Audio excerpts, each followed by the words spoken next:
There are a lot of facts that everybody seems to know, but whether they're from textbooks, the internet, or your teachers, we tend to believe a lot of them without questioning whether they're actually true or not. Well, it turns out some of these well-known facts are actually lies passed down through the ages.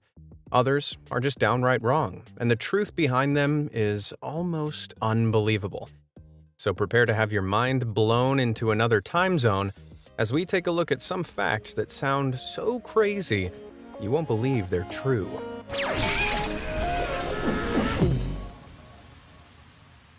The spaghetti singular. Imagine you have a super tasty bowl of spaghetti in front of you. You twirl your fork around and pick up one lone spaghetti noodle. It's just that, right? A single strand of spaghetti? Well, actually, it has a name. It turns out spaghetti, an Italian word, is the plural noun for all those strings of pasta. Here's a quick crash course in Italian. An I on the end of a noun usually indicates that it's plural, where an O or an A indicates it's singular. This means a single strand of spaghetti is actually called a spaghetto, and the pasta madness doesn't stop there. Gnocco is the singular for gnocchi, fettuccino is the singular for fettuccine, and raviolo is the singular for ravioli. But this leaves me with just one question. What in God's name is a spaghettio then? I don't think I'm ready to know. Dubious Columbus Day. Every year, Americans all over the great US of A celebrate Columbus Day. This is a holiday commemorating the Italian-born explorer Christopher Columbus, landing in America and discovering the New World in the name of Europe back in 1492. There's just one small, tiny, minuscule problem. Christopher Columbus didn't discover North America in 1492. In fact, he didn't discover it, period. Columbus had originally set sail to chart a western sea route to China, India, and the other fabled lands of Asia. But in October 1492, he actually landed in the Bahamas. Though it technically was the Americas, it wasn't the America that most Americans like to celebrate. But the expedition didn't end there. Later that October, Columbus sighted Cuba and assumed it was mainland China. Then in December, his expedition landed in Hispaniola, which is now Haiti and the Dominican Republic, which he thought was Japan. Ultimately, Columbus made many journeys back and forth between Europe and South and Central America, but never once stepped foot in what's now known as the United States. I don't know about you, but I have a bone or two to pick with my old history teachers. Independence Derp. Columbus Day isn't the only national holiday that the Americans have got wrong in their diaries. They celebrate July 4th as the all-important day that the nation officially became free from the rule of the British. The only problem is that date's a little off. Not by a few days or even weeks, but a whole month. The Declaration of Independence is a document that announced the separation of 13 North American British colonies from Great Britain's rule back in 1776. The declaration was approved by the British on July 2nd and was ratified by Congress on July 4th. But here's the thing, it wasn't made legal on that day. It turns out 7 essential Congress members were absent on July 4th. So it took almost a month before the declaration was finally signed by all 56 members of the Second Continental Congress on August 2nd. Seems like the Americans were just keen to confirm their freedom. But knowing that, I reckon we should make August 2nd a national holiday as well. That being said, I don't think we should start a war over it. But if you think that's appropriate, there's nowhere better to train up your tactical skills than in the historically accurate world delivered by the sponsor of today's video, World of Tanks. This free-to-play, massively multiplayer online PC game lets you choose from over 600 authentic tanks of countless categories as you roll out across open fields, forests, deserts, and urban zones in over 40 battle arenas. Fight with or against the 100 million current players, earning experience to modify and upgrade your tank, ensuring that when you say you want a national holiday on August 2nd, nobody dares say no. Download World of Tanks using the first link in the description and register using the promo code TANKMANIA to get 7 days premium account membership, 250,000 credits, Tier 5 premium tank Excelsior, and 3 beefy Tier 6 rental tanks, the Tiger 131, Cromwell B, and T-3485M for 10 battles each, all completely free. Now, back to some facts even more unbelievable than that deal. The Great Walls of China. School might have taught you that the Great Wall of China is the only man-made structure that can be seen from space. But this claim can leave kids confused for a few reasons. Number one, which Great Wall? The main span of the Great Wall, which was built to stop nomadic armies invading China from the north, stretches almost 5,500 miles across the country. But it's not the only wall. Different walls were constructed all over the north from 5 BC all the way up to 17 AD, depending on where China was being attacked in each area. If all these sections were lined up end to end, the wall would actually be an unbelievable 13,170 miles long. But even then, that wouldn't make the wall wider. So with that in mind, how can it be seen from space, if at all? Well, let's find out. Here's a picture of the Great Wall from a low-level orbit in space. Can you see it? I don't know about you, but all the mountainous ridges and lines look the same to me. Thankfully, NASA kindly pointed out some key sections here. While if you can kind of make it out, it's not exactly the massive monument I imagined when my teacher told me you could see it from space. Hilarious human priorities. We all know that it was one small step for man and one giant leap for mankind when Neil Armstrong first set foot on the moon back in 1969. But while humanity was busy proving its space-age prowess, people back on Earth were still carrying their luggage around by handles like Neanderthals. It wasn't until 3 years later in 1972 that someone thought to put wheels on suitcases, and the very first patent for wheeled luggage was filed. Good to see humanity has its priorities in the right order.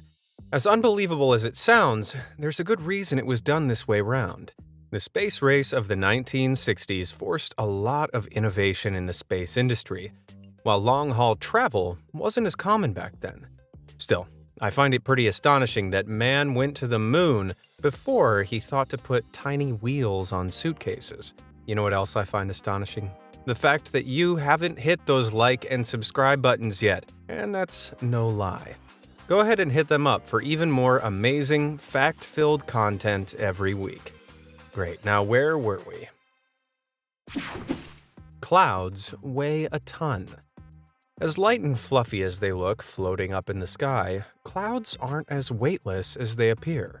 Clouds are created when water vapor condenses into tiny droplets on particles, like dust or sea salt floating in the air. All clouds are made up of a bundle of these droplets, but are still light enough to defy gravity and stay in the air. Now, researchers have calculated that the average cumulus cloud, the big white fluffy ones you see on a sunny day, are approximately 1 kilometer across. They're also about as tall as they are wide, meaning they have a volume of around 1 billion cubic meters.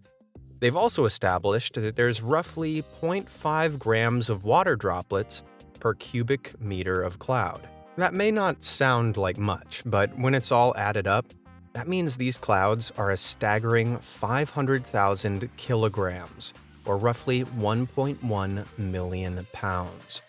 For perspective, that's about the same as 100 African elephants. Anyone else suddenly very aware of how many clouds are floating above them right now? body odor oddness. Anyone who's ever been in a hot, crowded place like a subway train knows that people's sweaty armpits can get really stinky really quickly. This is because skin-dwelling bacteria thrive in warm, moist areas like sweaty underarms. As they encounter your sweat, they break down a sweat-specific protein produced by a gene called ABCC11.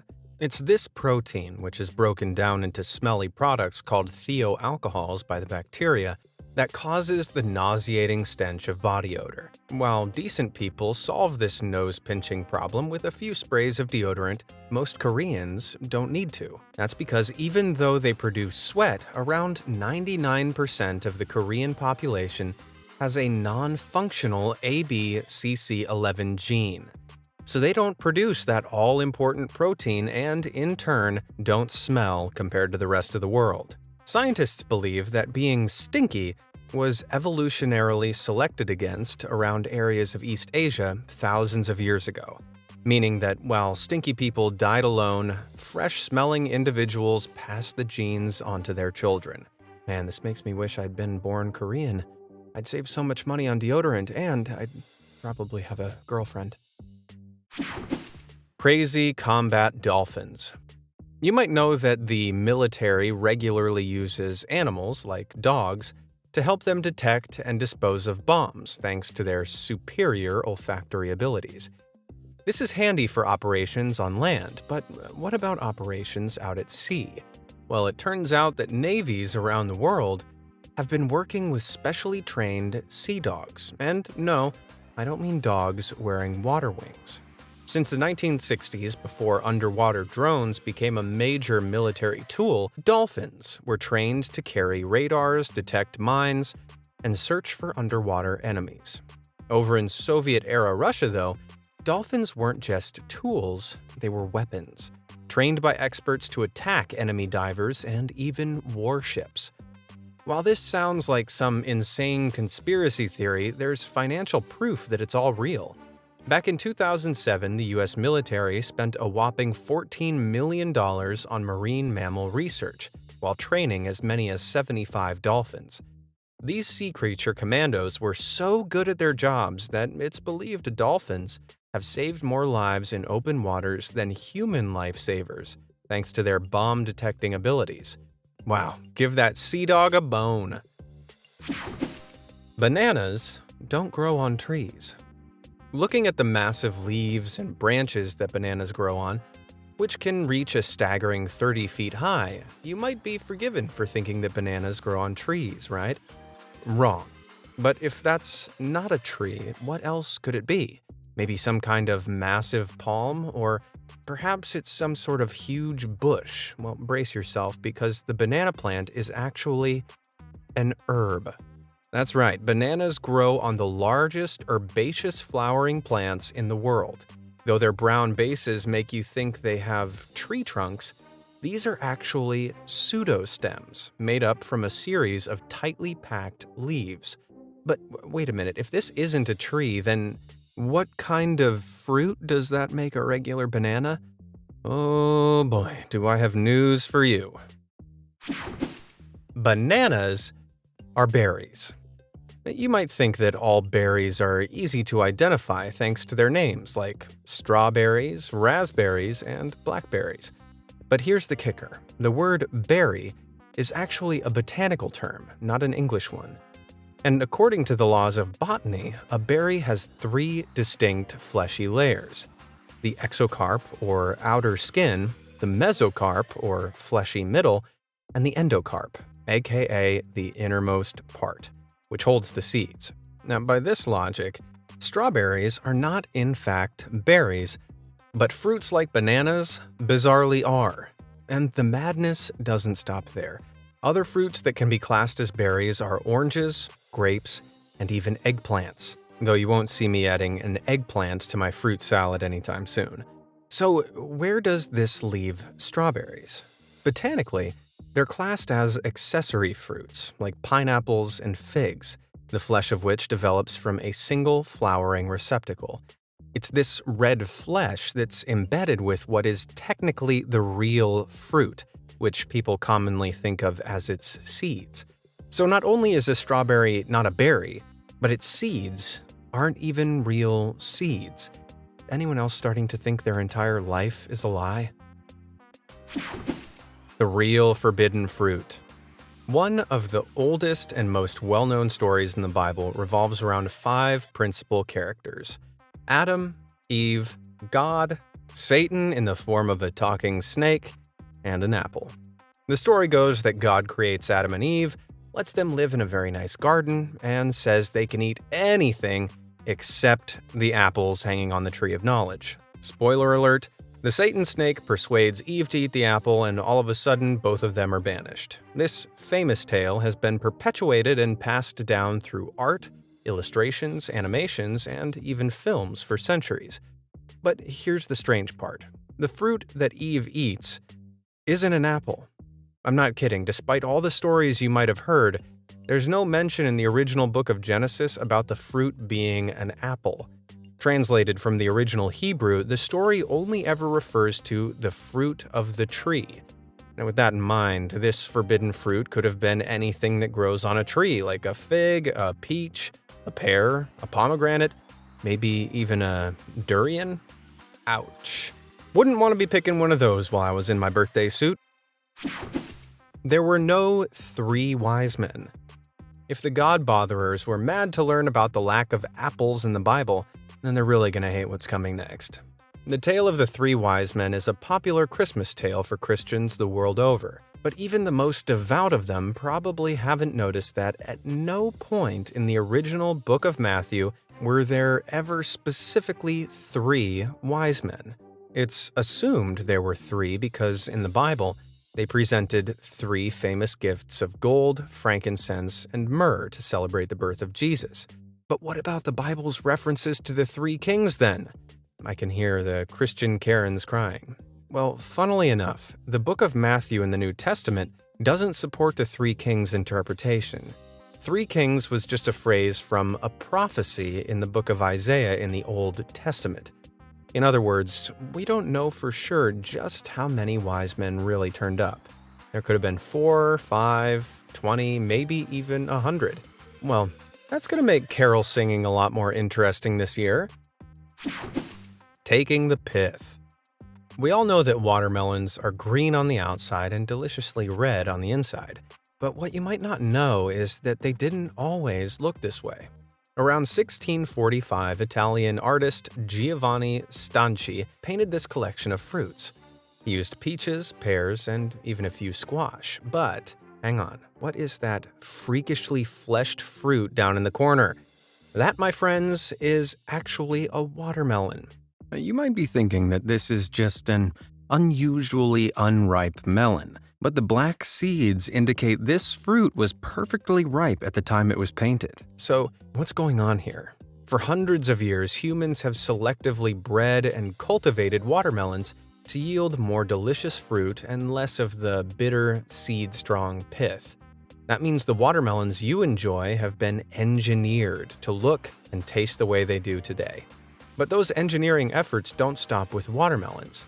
The big, juicy peaches many people enjoy actually started out as small, cherry-like fruits with very little flesh. They were cultivated all the way back in 4000 BC by the Chinese, and apparently tasted more like a lentil than a fruit. Fast forward to today though, and after 6,000 years of selective breeding, these fruits are now 64 times larger, 27% juicier, and 4% sweeter. I may not be great at math, but I reckon that makes them 100% better. The Earth isn't round. Now, thanks to the countless amount of proof provided to us by the means of photography and physics, we all know that the Earth is round. But despite what you've been taught in school, it actually isn't a perfect sphere. And before the comments section of this video becomes a troll fest of flat earthers, no, it isn't a disk either. The Earth isn't perfectly solid, which means that as it spins through space, the centrifugal force drags the mass within it out at the equator, while the poles remain unaffected. This results in the Earth bulging slightly at the equator, making it look ever so slightly squashed. Emphasis on the slightly. The effect is so small that the Earth is only 0.3% wider at the equator than it is between the two poles. And it may not sound like much, but it's still a massive 26-mile bulge. For perspective, that's more than 94 Empire State Buildings stacked on top of one another. Maybe from that height, the flat earthers might finally be able to get some perspective. Cleopatra wasn't Egyptian. Cleopatra is, without a doubt, one of the most iconic ancient Egyptian rulers of all time. She's been portrayed on the silver screen and in works of art as a brilliant beauty who reigns supreme as the ultimate queen of Egypt. But for all her adoring disciples and goddess-like depictions, Cleopatra wasn't Egyptian. She was actually the last of a Macedonian Greek dynasty called the Ptolemaic line, who ruled Egypt from the time of Alexander the Great's death in 323 BC. But not being ethnically Egyptian was the least of Cleopatra's problems.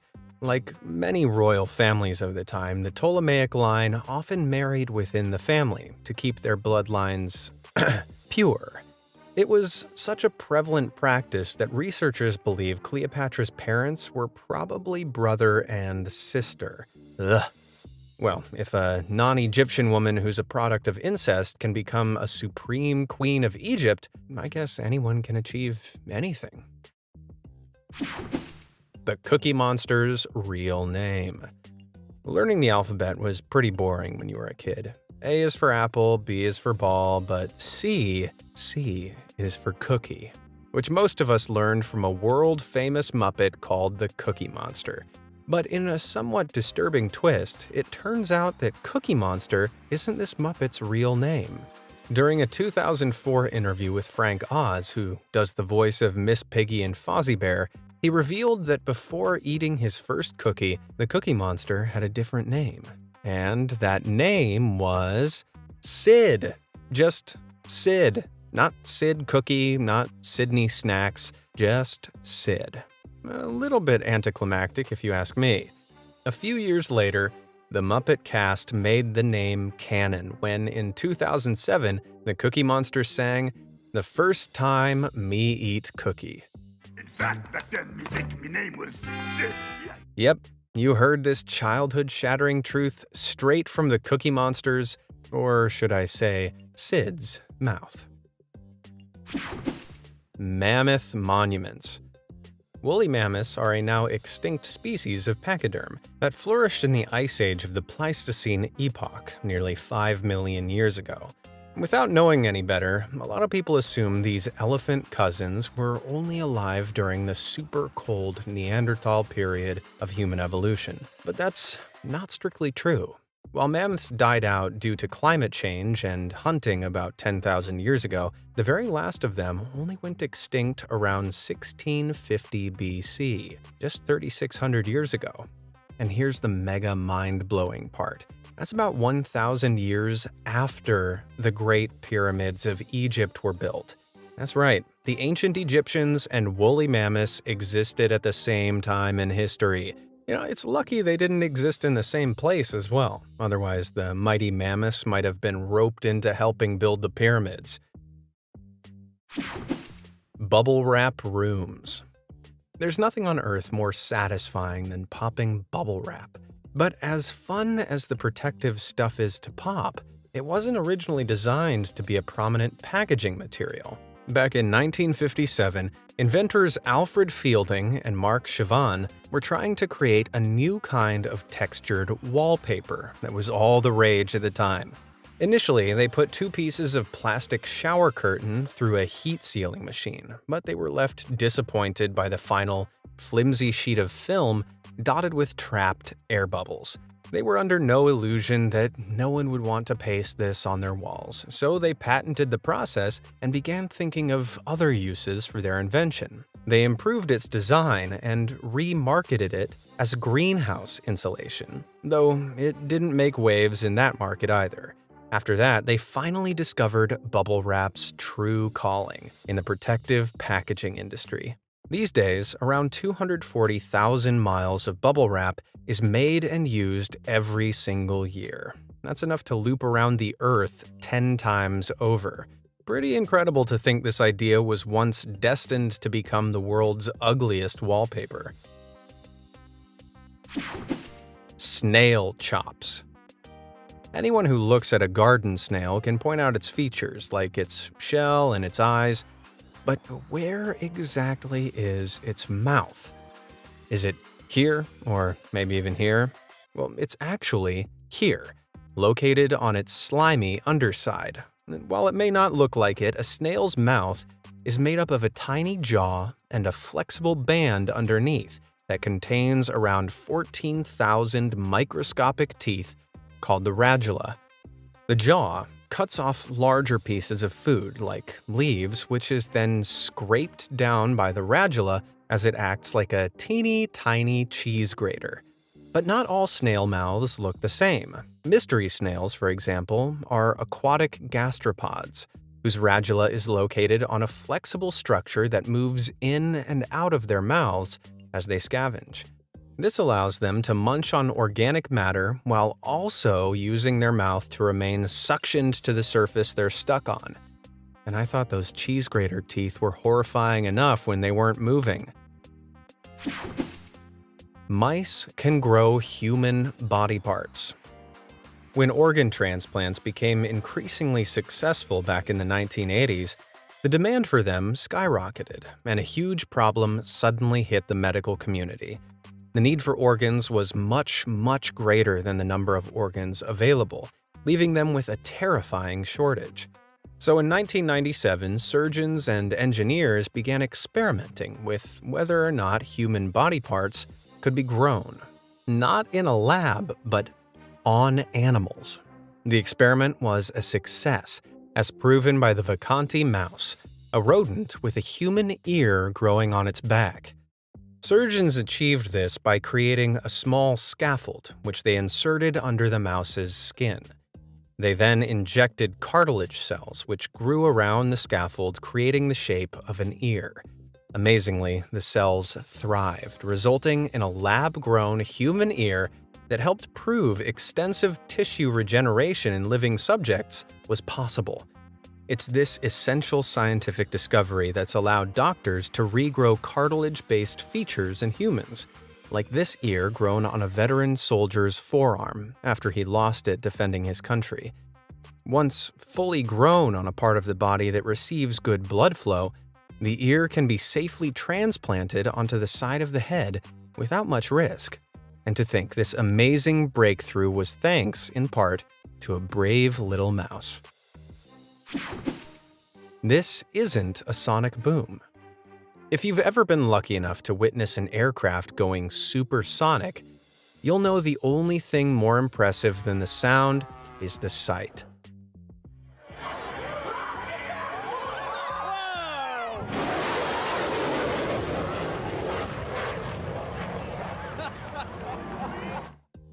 That brilliant cloudburst seems to appear when the jet breaks the sound barrier, and many people have been led to believe that this is a sonic boom. But it's not, or at least not quite. These little conical clouds are called vapor cones, a physical effect that takes place as something approaches the speed of sound. But it's not the sonic boom itself. As the aircraft approaches the speed of sound, which is a breakneck 767 miles per hour, shockwaves form around the aircraft. This causes a discontinuity in the local air pressure and temperature, forcing the air to lose its capacity to hold water, and condensation forms, creating the vapor cone. But just to make things more complicated, vapor cones appear most prominently in a state of transonic flight. This is where some of the air around the aircraft is flowing above the speed of sound and some of it below. So the aircraft isn't necessarily traveling at the speed of sound, but the air flowing over the wings is. On top of that, the climactic conditions have to be just right, where there's plenty of moist, warm air. This is why some sonic booms like this don't have that iconic vapor cone.